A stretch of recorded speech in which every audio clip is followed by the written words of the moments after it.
Hope Dealer Show. And I am your host, Kristin Joy Greer. And I am so excited. I'm so thankful for this guest here. She's one of my favorites of all time. And specifically, this person has single-handedly helped me in every area of my career. And I just am so thankful to introduce to everyone the lovely Jill Shahen. Hi. Hi, Kristin. I'm so glad you're on this show. And if people knew really who you are, I think you're a juggernaut in education. That's what I call you. I'm like, she's the juggernaut. You have just done so much for charter schools, for educators, for boards, for school communities. You're like the person behind the scenes who a lot of people don't know, but you're kicking butt. And so why don't we just start with, first of all, let's talk about how we met. We got to do that first. Love how we met. I worked for a company and launched a national program where we went in and helped state associations teach charter schools how to kind of evaluate and fix themselves. Mm-hmm. And strangely, though, your state association didn't work with us, the school that you worked with or worked for contacted me directly to come review your schools. You worked for a charter management organization and you had 2 schools in big buildings, a lot of kids, a lot of floors, no elevators. I just want to point that out. Conditioners. And whoever ran your charter management organization reached out to me and said, we'd love for you to come to our school and find out what we're really doing and how to make it better. Mm-hmm. And so I went to your school and you were a lead teacher. And in the morning I sat and said, hey, I'm going to be in your school for 8 hours today. Somebody tell me what I'm going to say. And people were very, very scared to speak up, but you did. Mm-hmm. And I saw some really wonderful things and I saw some things that were a mess. And at the end of the day, we came back and I explained to everyone what I had seen and gave context. And I watched you teach and I told you it was one of the best classes that I had ever been in my life. You had just engaged kids and you were so commanding of your classroom. And I remember I wrote up the memo and sent it to your school. And then definitely within 48 hours, I received an email from you saying how I think you wrote, you changed my life. The feedback you gave me changed my life. Would you be my mentor? And you called it stalking me. And I was like, why would that nice young woman want anything to do with me? I literally ripped apart that entire school. And it was 10 years ago. Yeah. And I know what you remembered is, after we hung up the last time when you and I spoke, I had on a pair of Dwayne Wade Converse sneakers. And I don't know if you remembered, but my boss who was with me at the time pointed out I was wearing Dwayne Wade Converse sneakers. And everybody there they were all Bulls fans because you were in Chicago. And I had to explain why I had on Dwayne Wade. Right, Converse. Listen, that story is epic. First of all, I just want to clarify that I was I was an emerging leader. So I was finishing up my leadership program, but a teacher at the same time. And just kind of really timid, not really sharing, just I'm here with the big folks and I'm just kind of quiet. And it was just something about your candor, your ability to see to the problem and help us get to a solution. I think that was the point. Let's get to the solution. Let's not wait. And I was just I have to say something. It was one of those movies where it's I need to speak. And I just remember you were thank you. You were just thank you. And that's honesty, right? All I wanted was somebody tell me what you really see. Right. But we talked about this.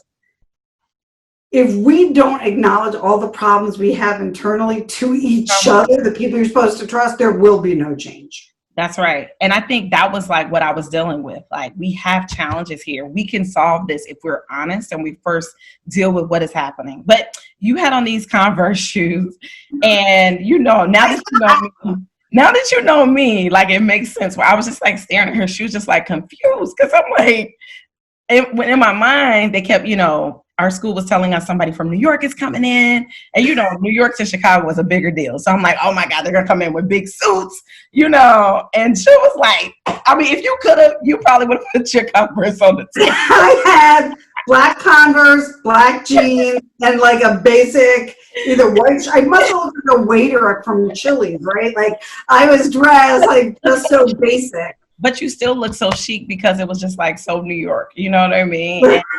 And, you sound so tall. The funny thing about going into a school where no one's really prepared for candor is that no one's really prepared for candor, right? Like nobody wants to hear. And then years later, you and I were together and we're out, and I was still wearing sneakers, and you had on heels, and I was yelling at you on the street in New York City, like, where are your flats? And you're like, I wear heels all the time. And I couldn't understand. Like, so let's fast forward there. So basically, you basically saw something in me, and I was like, Jill, I have to connect with you. You're like my person. So I'm like, I don't care. I remember saying to you, like, I will move to New York, like whatever. You did, and you did.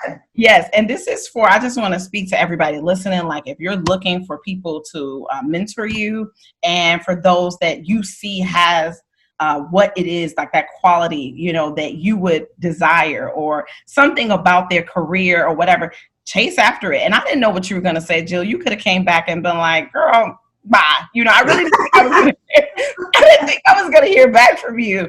And then I wrote you a long book. Like, I was just like, and it all began in January 20. I think I have that email. I'm going to look for it and try to post it. So, because you're going to be writing my forward. But anyways, that's another conversation. But I remember that day so vividly, and after that, you helped me through my next career. Go. I want you to think about something. Okay. I saw both schools, so combined, easily over 100 teachers, right? Right. But when I got your email, I remembered exactly who you were. Honestly, our kids, you would be like, hey, girl, pay attention. I told the kids, I said, I don't care if the president walked into the room.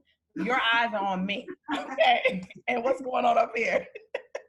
There was a kid, I don't know if his name was Marcus, but he was sitting in the back of the class, and you said, turn that head around again. Go ahead. And the kid was like, it was Mark One. And guess what? Mark One was like this. She's always like this. Yeah, like, save us. No, but the thing is I run a tight ship, but I like to have fun. But Marquand is actually a teacher now. It was. I got the name. I knew that. Marquand. Yes, Marquand is a teacher. But okay, so fast forward. Isn't that odd? I remembered that moment. Like, I remembered his name, like Mark. That is odd. And the fact I remembered it because he was adamant, like, she's always like this. And coming from like who was a little kid. First of all, they were 8th graders, okay? So don't do it like they were 3rd graders. They were 8th graders. And listen. But you know what? Anyways, I am just so thankful, for the journey. But I want to hear more about your journey as well. You can learn more about me getting to know Jill on her Facebook page, where she did a show with us getting to know one another. But I brought you on today because I want to talk to you, first of all, about what you do currently in education, and it just gets your, like, what's going on in education right now? Like, what is happening? COVID-19, these pandemics, like, what do you think is actually happening? So what we do as a whole, Empire Charter Consultants, we write charter applications, renewal applications. We help emerging CMOs create organizational structure, but mostly we do a lot of coaching for boards and school leaders. And everyone is different how they take information. So there might be a school leader I can say, you're absolutely the problem, right? You are the problem. You are trying to be friends with people. You're not focused. And on the other hand, you can have a school leader who is in the weeds, and you can say, hey, you're too far in the weeds. You need to take a step back. Yeah. And so we do a wide range of services, but me specifically, I love working with boards. Yeah. And I wouldn't say creating, I mean, there's a strategic plan, but what are your priorities as a school? Hey, I've been sitting in your school. You tell me what you think this school's priorities are. And then saying to them, you're looking at all the entirely wrong things. Yeah. And here's where you need to focus, and here's why. And I know that we have spoken and we talked about, hey, what should we talk about? And I want to kind of share something that's controversial. And Go ahead. People, there's a lot of excuse making in the charter school world. And part of that is social and emotional learning. Yep. And I do not discount social and emotional learning. We need to meet kids where they are. But you can't use that as an excuse not to teach kids. Right. And so many schools say to me, but we're doing the social and emotional piece, and you don't understand what it's like to have a kid in this school who is hungry every day or who is disruptive every day. And it's like, yeah, I actually do, but you still have to teach them. And all of a sudden we went from, we're going to provide these services to teach kids, to we're providing these services and this is why we can't teach kids. And it is tragic and it's wrong. And when you start telling me, well, we can't teach kids because, and you can fill in your because, I say, well, then you just can't teach kids. And more schools are relying on all of the social and emotional piece. And I don't discount it. I see it. Right. You see behavior problems in classrooms. You see interventions in place. But normally what I see is you're not teaching kids because you don't really have the interventions in place to teach these kids. Right. And now all of a sudden as a movement, we're using social and emotional learning as a reason as to why you can't move kids forward academically. Right. And that's not the purpose of education. Right. Yeah, I mean, for me, like, it's a balance, right? Like, you can't forget it. Like, you can't forego, right, the fact that a child is hungry and you're like trying to educate them on, Darwin's theory in this moment.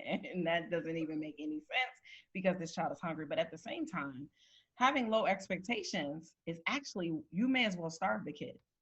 Right? Like setting the bar so low for them, you have literally put our children in a situation where now they're going to have to figure things out in the longer run. And so by putting that on the back burner, what you're talking about, which is teaching them, right? Like I have so much to say, but I think I can't even speak greatly. Right? But it's happening. And so I started in 1999 in New York in the charter school movement. Oh, wow. And I would say we went from, we're going to be able to teach kids under any circumstances, and we're going to move the proficiency level to, how do you expect us to move the proficiency level when you keep changing the state test and we have all these social and emotional learning things going on? Well, the job of the school is to teach kids. Right. So it is that balance, but I'm not hearing it as a balance anymore. I'm hearing it as an excuse. Yeah. It bothers me. So I have this really good friend, Kara, and her school, the school she used to work in, was all social and emotional learning. And she tells a story about a young child who really wanted to commit suicide. I think he was 8 or 9 years old. And she understood that students still needed help, right, while understanding they still had to educate that child. And where one part was just emotionally draining on the school, the other piece was really, how do we sit as a school and move forward? Right. Schools are not forward thinking in merging the two. There's a lot of excuse making right now. Yeah. So, I mean, what do you think? Like, what is going to happen, especially like given the fact that now the teaching has been happening at home, right? Or virtual or some form Has it? of, right, exactly. Has it been Or happening? the lack thereof, right? So Right, now, correct. and now we're like, our president is saying, get them back in the schools or else.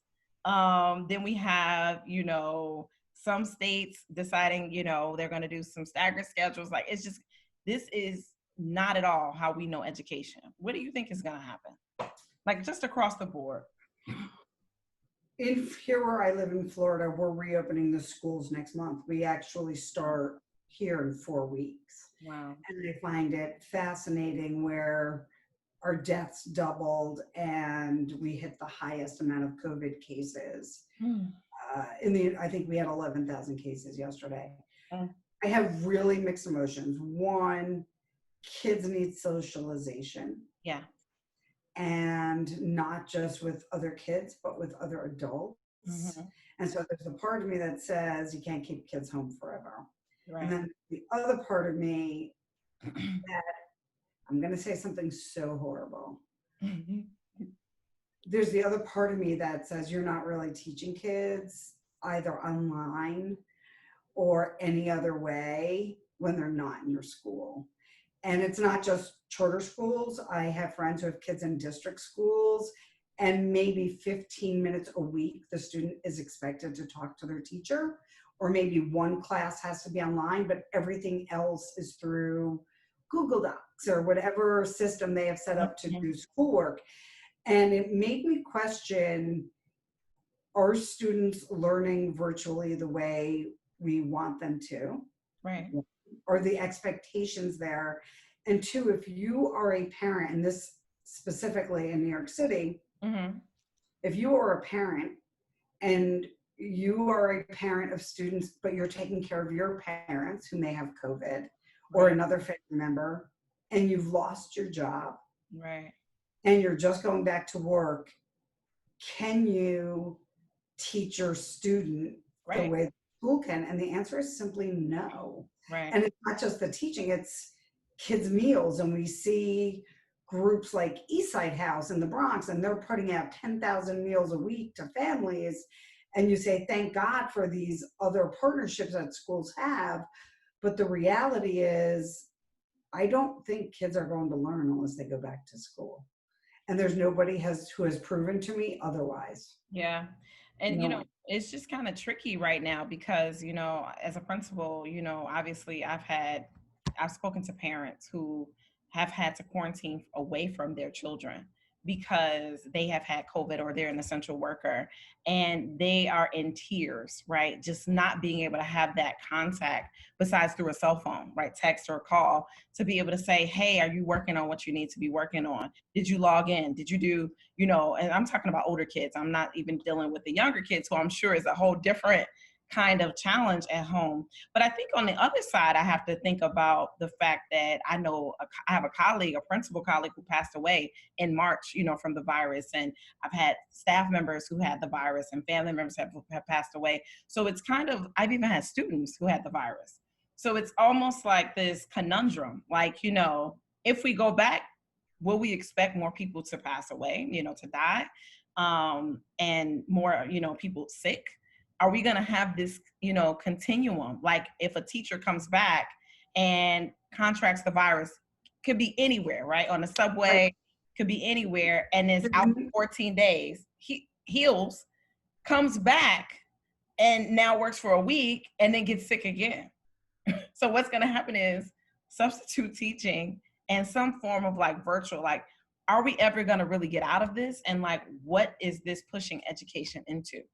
I think about what you said earlier about how first of all, before COVID, we already had a lot of educational challenges, right? Like you look at all the schools that were on the cusp of maybe they could be a good school, maybe they're going to be a bad school. Now all of them in my head just become bad schools because we're constantly, right? Because there's no way for us to really assess student learning. But if you were a school that had really high proficiency rates, chances are moving backwards a little bit, it's not going to affect you. And the larger question becomes, how do authorizers look at this time period in the life of your charter, right? It might, I guess for me, I see the older kids as it's easier. They can get online. They have telephones. They can do it. But when you have 3 or 4 little kids at home, all who are school age, I couldn't have taught my kids. My kids are way smarter than I ever was. Right? If this happened when my kids were little, I wouldn't worry because I know that they could do it. Figure it out, right? But if I'm a parent or 2 parents who work barely minimum wage jobs, and I have to decide whether to stay home and teach my kid or go back to work on the table and pay the rent now, right? It is an impossible situation. challenge. It absolutely is. And like my heart literally goes out for, families, even for educators who are parents, Correct. trying to teach, and your little ones, are literally like hanging off the ceiling fans. We had a teacher call us, me and Andrea, and say that the way that their school leader was making them teachers had to be online, and teachers had like little kids sitting on their laps, their own kids, climbing all over them while they were trying to teach other kids. Yeah, it's so I guess one, are there programs out there that can be done virtually that are clearly showing if students are making progress? Right. And 2, if there's not, right, can students come back in small groups? And I want to say outside of New York City, and if we choose, say, Rochester or Buffalo, and you do the staggered, kindergarten first graders will be in the building on this day. There are other costs associated that no one talks about because we all talk about New York City, right? We all assume you can walk to school, take a subway to the school, whatever. But outside of New York City, kids have to take buses. There are school buses, and there's a minimum. 15 kids can be on a bus. Well, right. If your kindergartners and first graders are coming in, and you have 60 of them total, you're only getting 15. So these costs associated with these changes outside of New York City, no one is looking at. And it's unfair to every school outside of New York City, quite frankly. You said something that I think I want to posture to the audience. If you're a program out there and you have resources for schools and for families, like, please, drop it in the comments.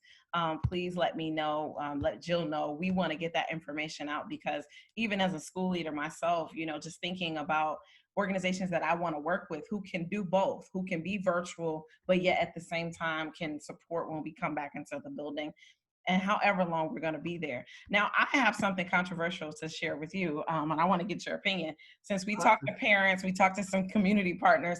Now, let's talk about teachers for a moment. So a teacher posted in one of those educational groups, our kids really need us.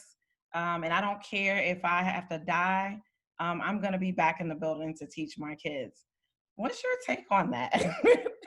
I'm going to share something with you that I found fascinating. So I follow a lot of teacher forums. I don't comment. I just follow. I'm just trying to. So you may have seen this. So you have a group of teachers who say, our kids need us. We need to be there at all costs. Mm-hmm.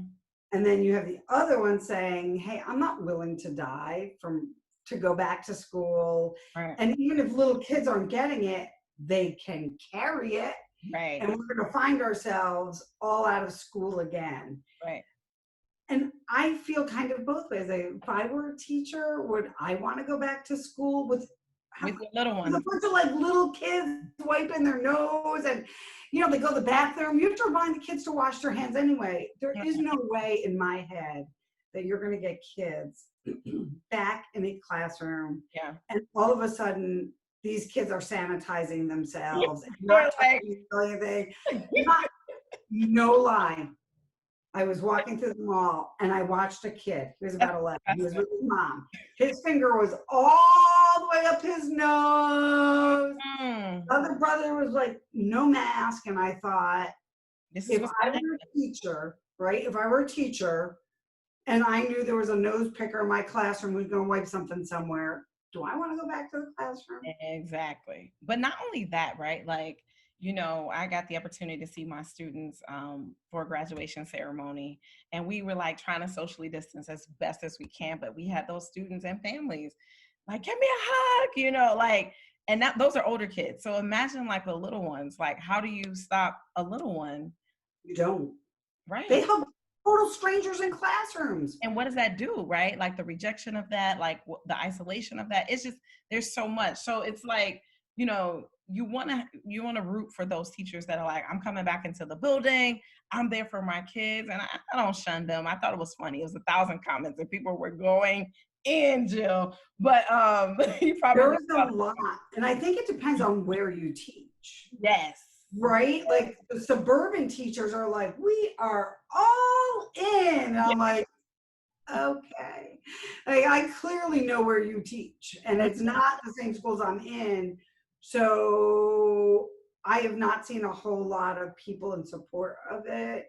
It is funny to me, the teachers union, how powerful they really are in guessing whether or not you will come back to school. That's right. It worries me that one group of people has so much power.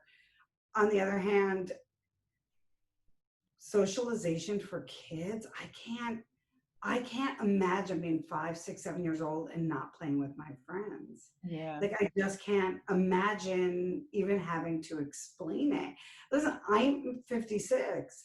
Yeah. I hate to socialize. I would keep myself locked in my house all the time, but every now and then I'm like, oh, a person. I can talk to somebody else. Like, I mean, again, this is my unpopular opinion, and that's okay because it's mine. But I personally think that, in education, we've gotten so comfortable. We've gotten so used to a structure that is centuries old, right? We're following a very archaic structure that I'm actually excited for something innovative, something new.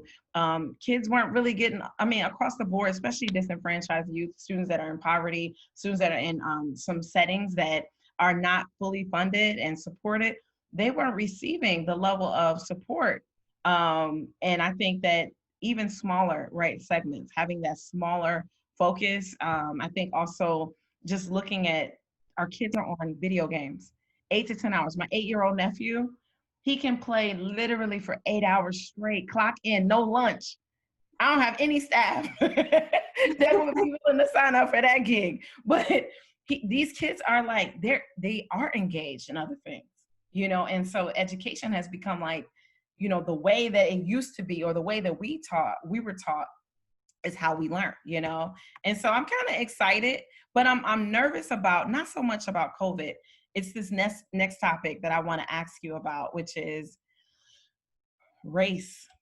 Why does race matter? Like, as we come back, it wasn't just COVID-19 that was like this huge thing. It was also these huge racial, I guess, episodes that continue to happen, but just are now videotaped.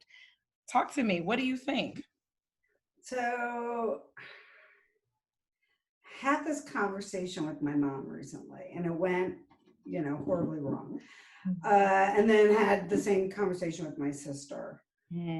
We hate to hear your education is based on your zip code, right? People go, oh, that's not true. But we know there was a story of the woman who lied about where she lived to get her child into, an African-American woman who lied about her dress to get her child into a higher performing school, and was arrested and did jail time, I believe. Oh, my. And the fact remains this: in order to level the playing field, school choice needs to exist. Teachers union, I get what they're saying, right? Like, it's fine, and we're teaching kids, and we're going to blame kids not learning on everything except for our teachers. And listen, I have a lot of district friends who send me fairly hostile emails about how schools suck, right? Because I'm out there saying it matters. Right. But if I am a wealthy person and I can send my child to any school because I can afford it, right, why shouldn't we afford those same opportunities to parents of lower income status? Right. Why is school choice only for the wealthy. And it's ridiculous to think in this day and age that school choice is really based on your zip code and your socioeconomics, your salary. Mm-hmm. We need to really understand that the people being most affected by the lack of choice are minority and low income parents. Exactly. It is not the person living in the zip code where houses cost $1 million. It's not those people.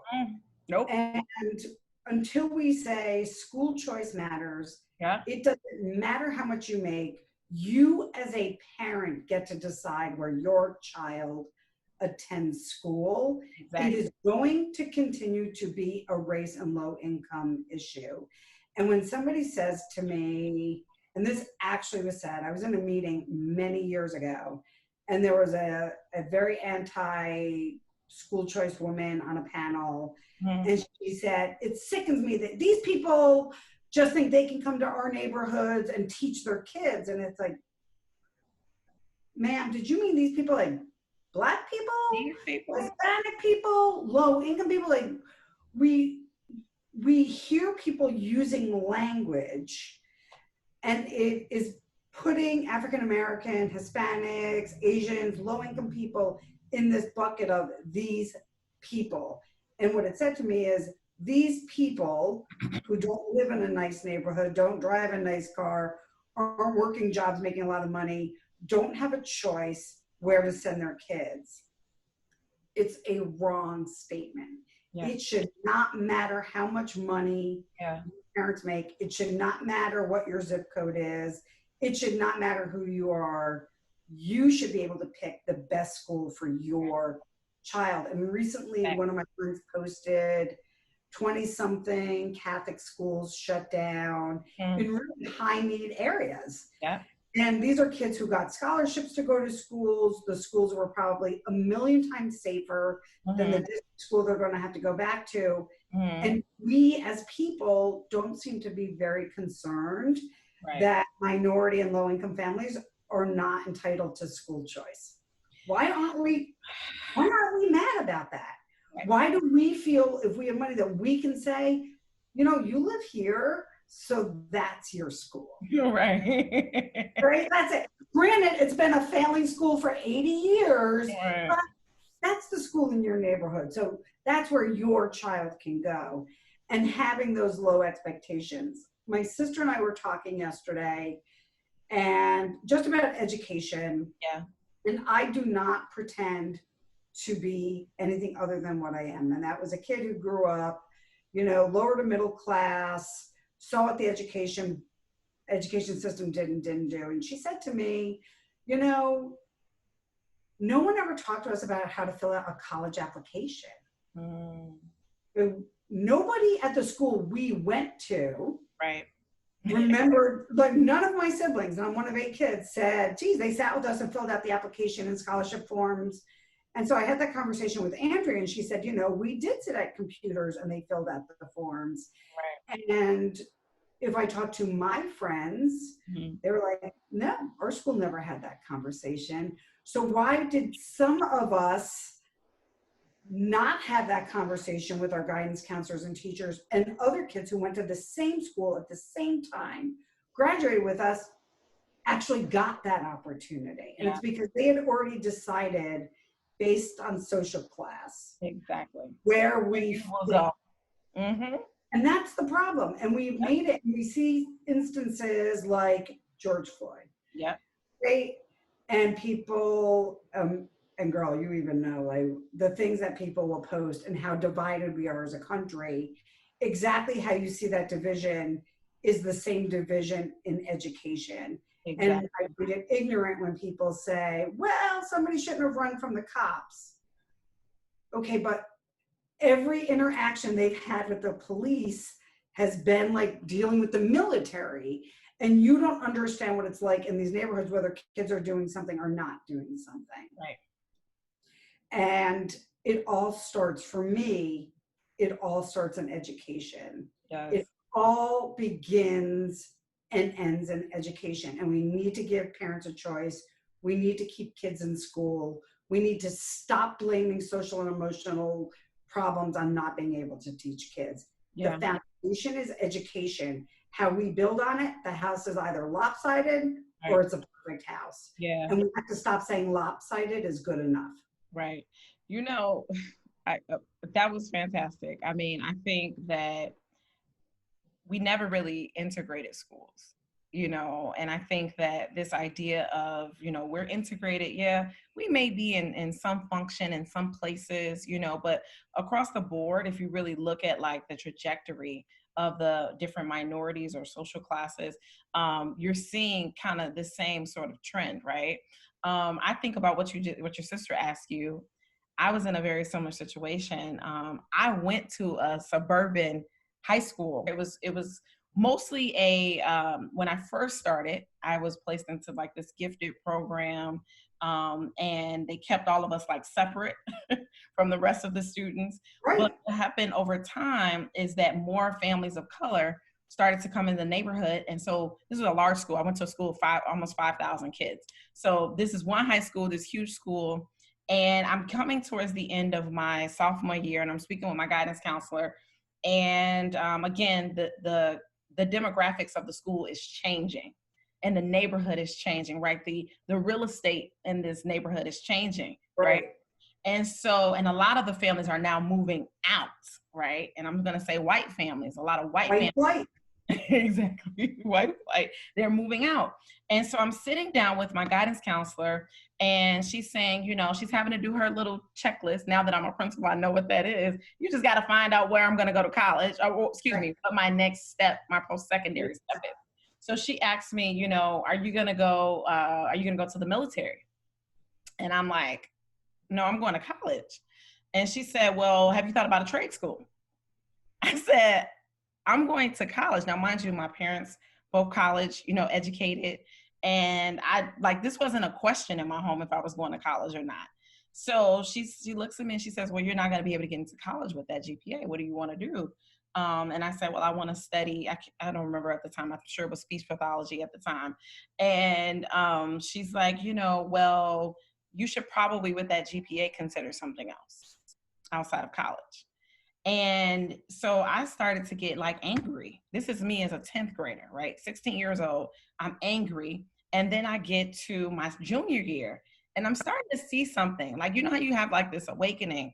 And so I'm hanging out with a couple of seniors and they're like all talking about their next steps. And this one particular person was telling me that there's this college and career center. Now I went to a school of 4,000. There's this college and career center that I'd never heard of in this building.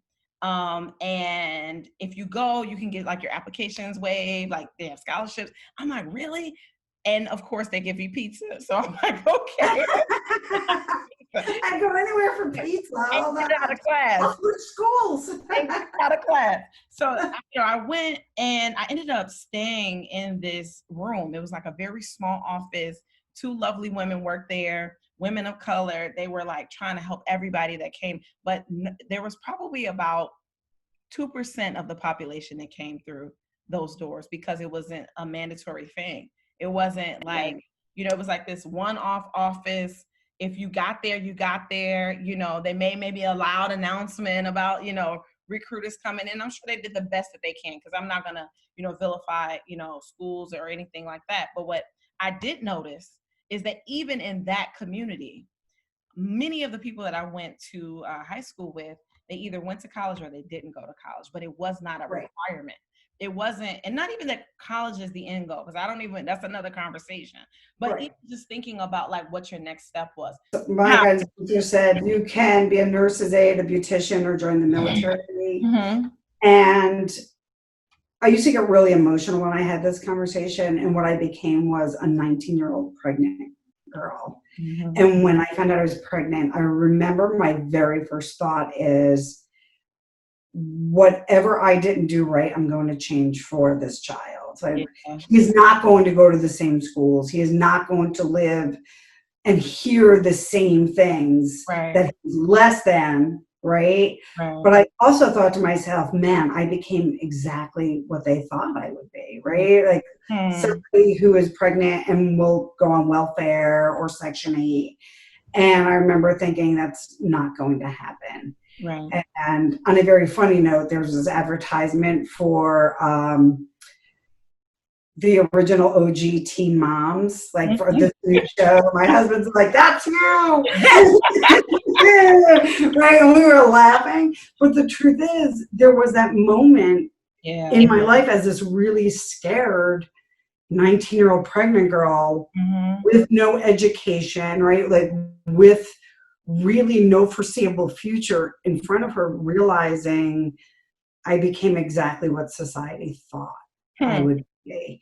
And it was painful then, and all these years later, it's still painful to think I was disposable to a district or to a society. And me saying, not so fast. I got this. Exactly. And, you know, this is why I say that you're one of my, like, just favorite people on this planet, just because I think, you know, what I saw in you that day was a fight for those that had been deemed to be thrown away. And see, I have that same fire on the inside of me. And so when I saw it, I'm like, how could you dispose? Like, how could you like not try to expose youth who deserve the same chance you deserved, right?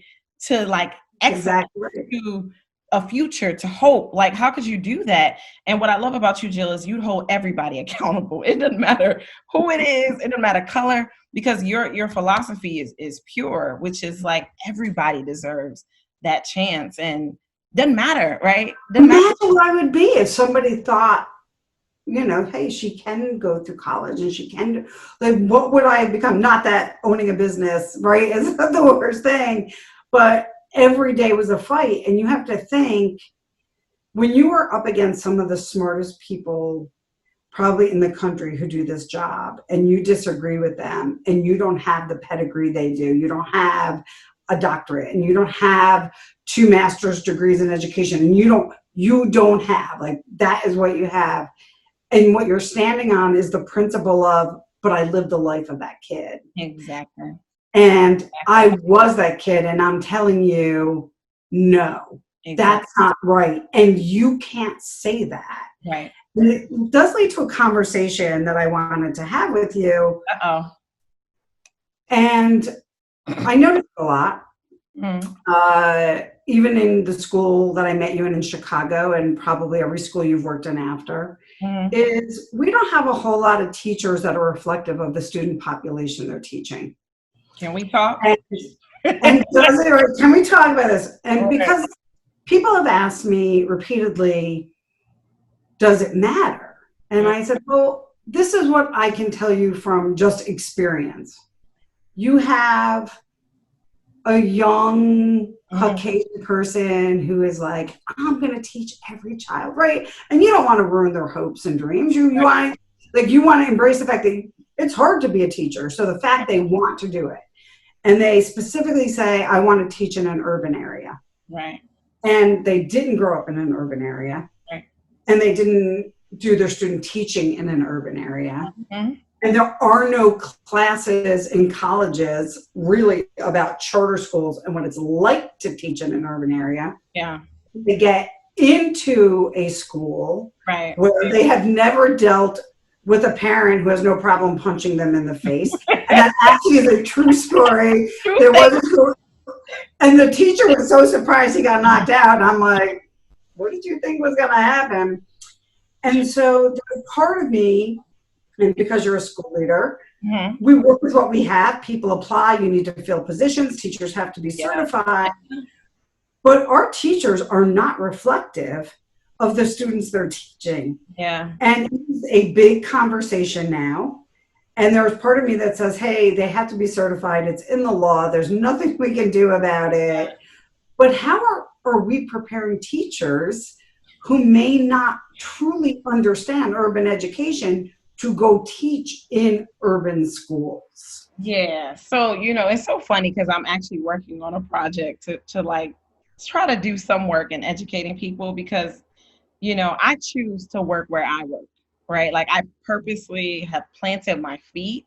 I work in East New York, Brooklyn, which is one of the lowest, has the lowest poverty rate in New York City. right next to South Bronx. It's East New York and South Bronx, right? Like they are not in the same You physical. will get, so for people who don't understand, you will pull students from both.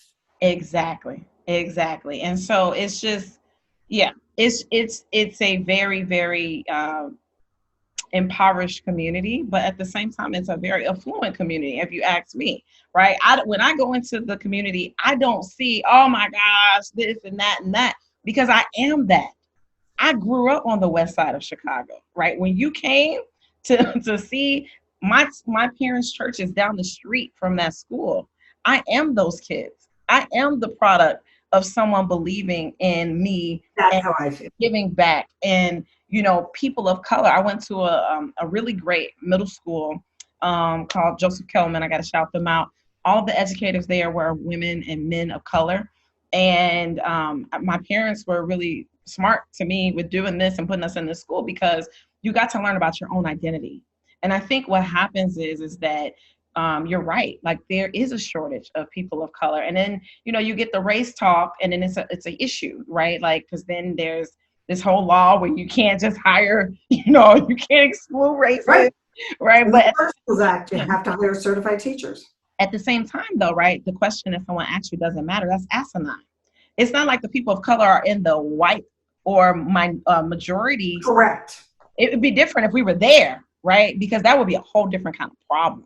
We would have a serious problem if folks just planted, in specific neighborhoods, and people of color would just begin teaching and educating youth. That would be a problem. Why would that be a problem? Because it doesn't matter what race you're a part of.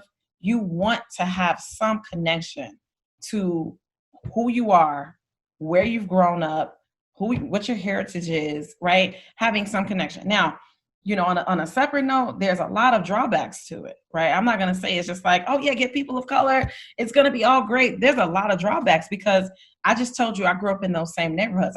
You also grew up in, as you said, low to middle class, right? So you understand the trauma, right? Like the trauma that actually comes with like growing up in that way. And some people have not really gotten over the trauma.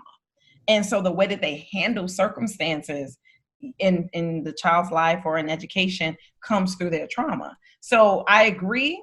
I think that a lot of times it starts, like you said, from preschool, right? Why are we not funneling kids right through education? My student, Marquand, I'm going to shout him out again, who just finished his first year of teaching. Hi, Marquand. I hope you remember me. Yes. So in 7th grade, he tells me he wants to be a teacher.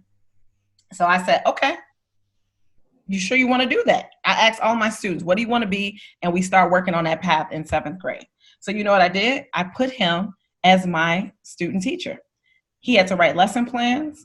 He had to learn how to manage a classroom. He had to learn, I'm like, if you really want to do this in 7th grade, you're not getting paid. It's like a pre-internship. You're going to learn how to do it. And you can ask any student from that class, they will say that they thought, he acted like another teacher in that room. And now he's an educator today, because that it wasn't like, oh, you could one day grow up and be a doctor, or this or that. Let's get you going in that now. Let's make it tangible. Let's make it realistic. And I think when do you have though advice? I'll give you a story, and then I'm going to say, hey, do you have advice? A very, very long time ago, I went to do work for a school. They're not open anymore. The school was shut down. Mm-hmm. And they had an African-American teacher who smacked a kid. And they said, we had to let her go. She smacked a kid. She's saying she was being let go because she's African-American. And her point was, hey, I know this kid and I know his parents. The parents would want me to smack him for what he said, which made me kind of laugh. And I'm like, she does have a valid point. I'm not even playing, because this teacher grew up in the neighborhood and saw these kids on a daily basis. And the kid said something, she kind of backhanded him. But there are, I know that people get upset when I say it, and they say, it shouldn't matter. If you're a good teacher, you're a good teacher. But if you are a teacher who hasn't then teaching in an urban area, it's almost a culture shock. And I find school leaders aren't providing the professional development to say, yeah, your kids are probably going to walk in hungry today. In a lot of cases, not in every case, but your kids are going to walk in hungry. And so sometimes they go to school, there's like big baskets of fruit and granola bars, and right, they're going to walk in hungry, or they're going to have a bad day. Right. And you're going to tell them it's okay to take a time out. But I don't see that professional development happening. And so what happens in essence is I might go to school every year and not see the same teachers. Yeah. Right? Like people are leaving because it's so overwhelming. Yeah. Yeah. So what's your advice? What's your advice for school leaders? I'm supposed to be asking you your advice. Here's the thing, right? It's a real issue. But I'm telling you, like, this is an issue that I see. No, I can see them do it. I think it's twofold though, Jill. Like if you really think about it, like it's like taking somebody back to your childhood and teaching them how to like learn how to do that. Right. Like the resilience comes from living it. Mm-hmm. So if you're like, if you have an out, you and I didn't have it out. Right. You know what I mean? Growing up, I didn't have it out. There was no like, you know what I mean? Like, I couldn't go like, oh, I'm gonna just go back to my community and go. No, because this is my community. So that mindset, you know what I'm saying? Like you can always leave. It's like when I moved to New York, my dad was like, you know, you can always go back home. And he's right. Like I can always be like, you know what? I'm going back to Chicago. Yeah. Unless I make my home in New York. And the issue is that a lot of people are not making their home in the communities that they serve. And so it's disposable. They're not connected to the community. They're not typically connected to the children and the families and the needs beyond. Like, I mean, when you grow up in a community, you realize, like, I'm sure you'll understand this. This will be funny. I woke up with a prostitute and her pimp fighting every morning. They were on my alarm clock in high school, outside my window, throwing, cursing, screaming, F this, shut up, da, da, da. And I'd be like, oh, it's time for school. It was like, right? Like I was ready to go. And, you know, that may sound crazy to someone else. Like just that was my life, you know, and that's not even as hard as my kids have it. Some of my students have had way worse situations that I could ever describe. And I'm sure you have seen it, you've heard it. So how can you help someone understand that? Like, it's almost like very difficult. There has to be, for the educator that's coming into those communities, there has to be a desire to want to know the community.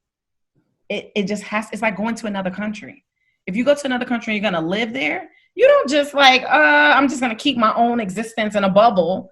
Right. You have to learn the language. You have to learn where to go. You have to learn like what keeps the community thriving, what's hurting the community when you don't know those things. And yes, it is on the schools and the school leaders. And yes, there is a shortage and I've been guilty of it. Like I can't say that, you know what I mean? I'm like, oh, I'm hiring exactly.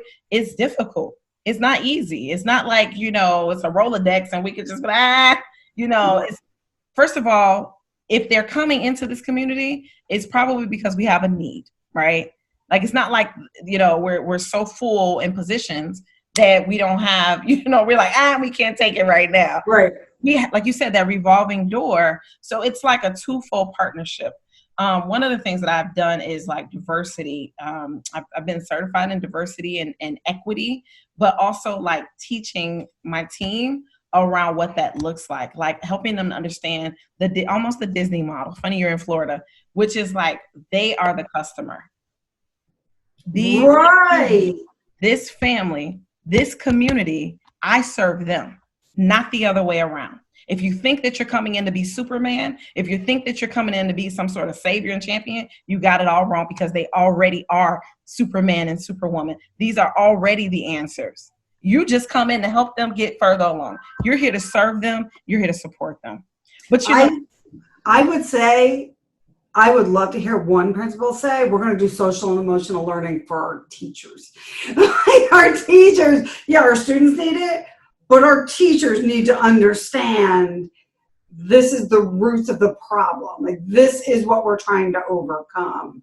And I got to be honest with you, I would be really, really happy if colleges stop placing people in suburban areas when the need is really not suburban areas. People are fighting to get into those, But if you could take a charter school from Buffalo, from Rochester, from Syracuse, and they're not in the greatest area, they're not in the mansion districts or the high end parts.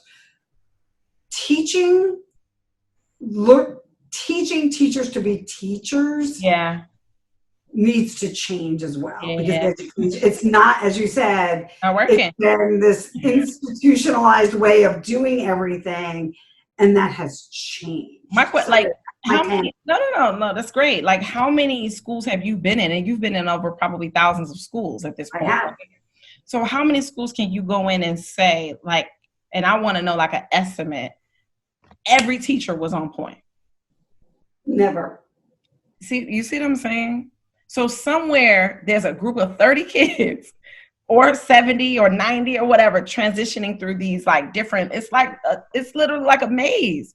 You can have one or two superstars who really get it, who really understand, and then something happens. Either they go into leadership, or they're like, this is too much, or, you know, they stay within that community, but things shift in the community that affect those teachers.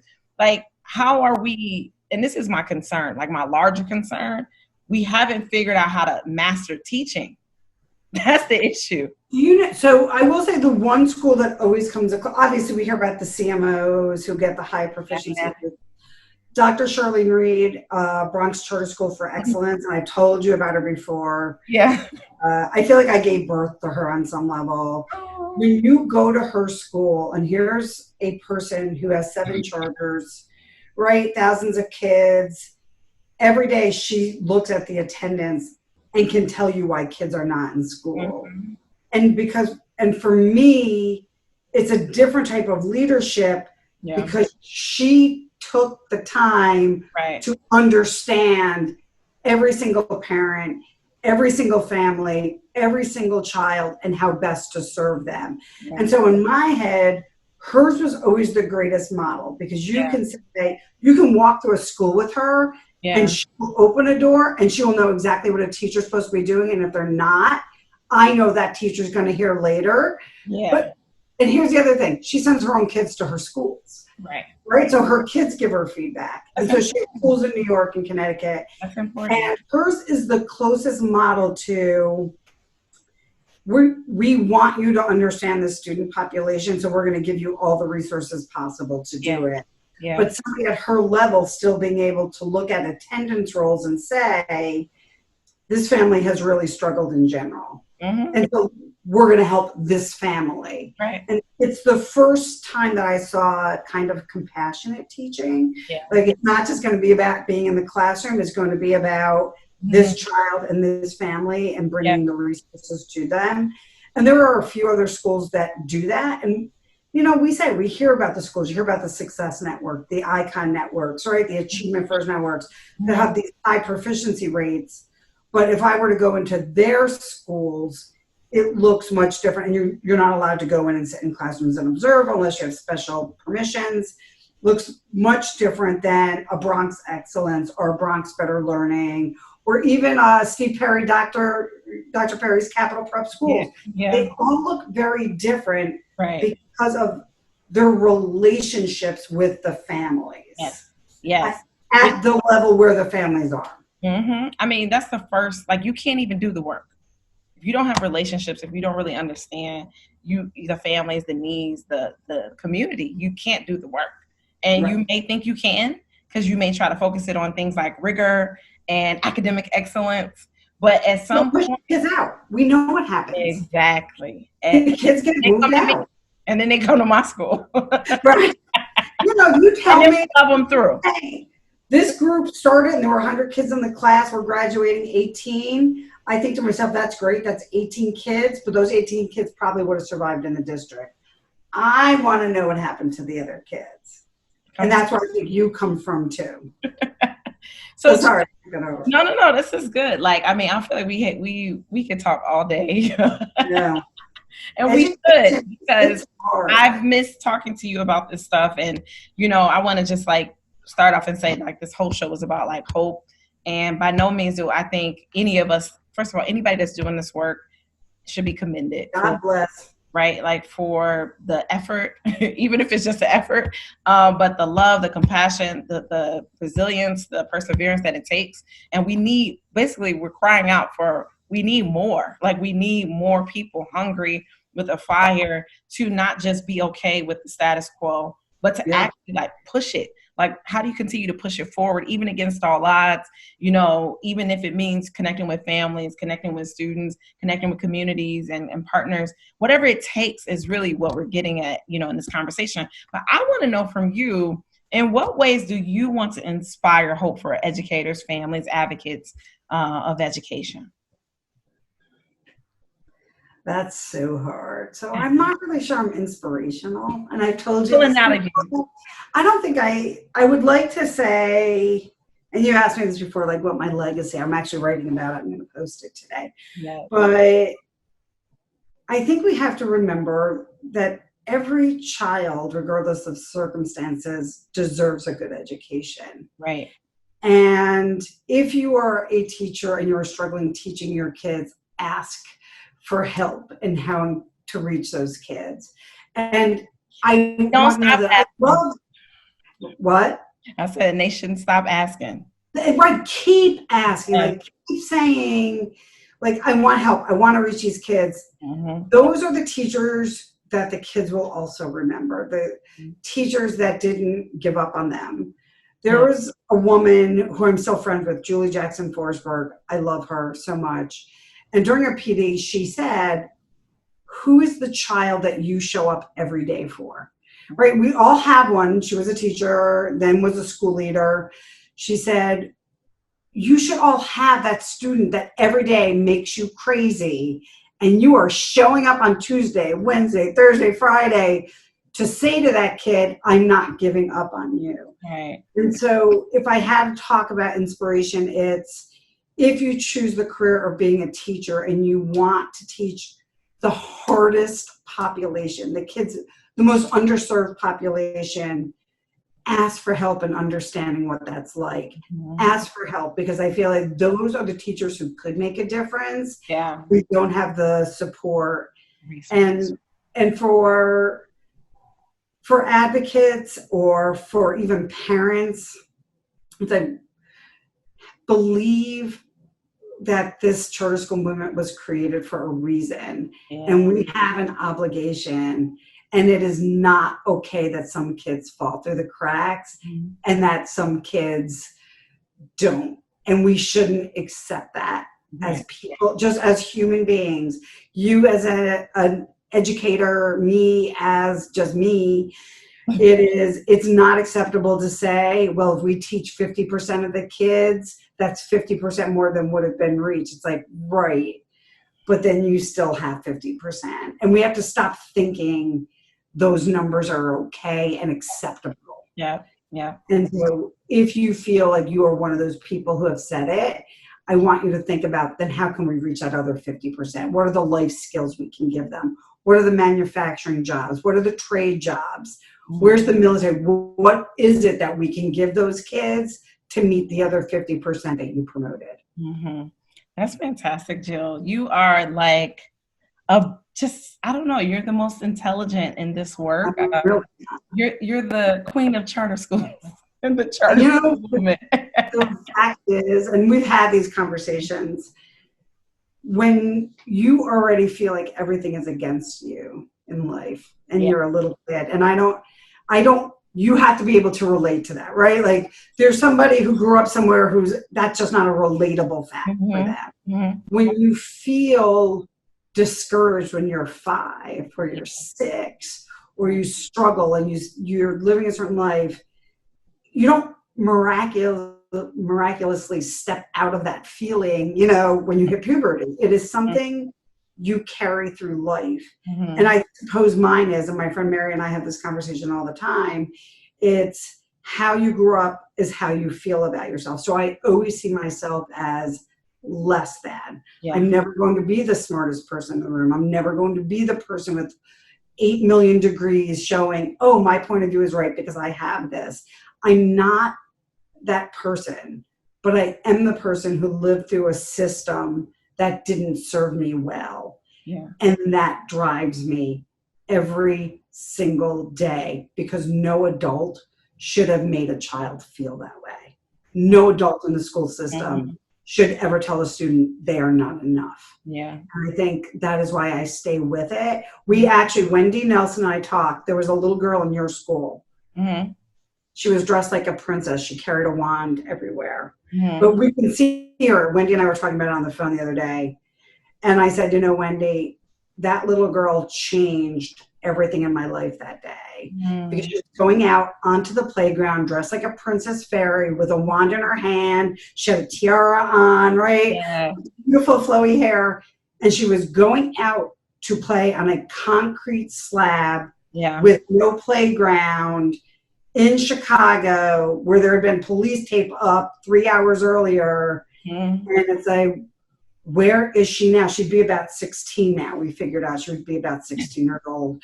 We wonder, like, where is our little princess with the wand? What happened to her? Yeah. And if we don't wonder what's going to happen to our youth, what happened to that little girl? And we talked about it, and I said, she changed me for a lot of reasons. I don't even know her name. Yeah. But I remember how optimistic and happy she was. Yeah. And I thought, that's why we show up at schools to say you need to do better. Yeah. They are our future. Like, that's the reality, is they're the ones that are going to be pushing the future ahead. Jill, this is an epic. I feel like we've had 2 conversations in like 2020 that I think are game changers. And I can't wait until we're in a room fighting on the same team. I'm going to hug you and put you down play song. But, I want to just allow, maybe charter school leaders, charter school advocates, community partners, maybe even, I don't know if you guys are even working with parents, and just like advocating and boards and anybody considering working in the charter school movement. Where can people find you and anything else you got going on? Tell us how we can connect with you. We are empirecharterconsultants.org. It's a big one. Or Jill at empirecharterconsultants.com. Always feel free to reach out to me. I'm happy to help. And, looking at our future, we need to do this now.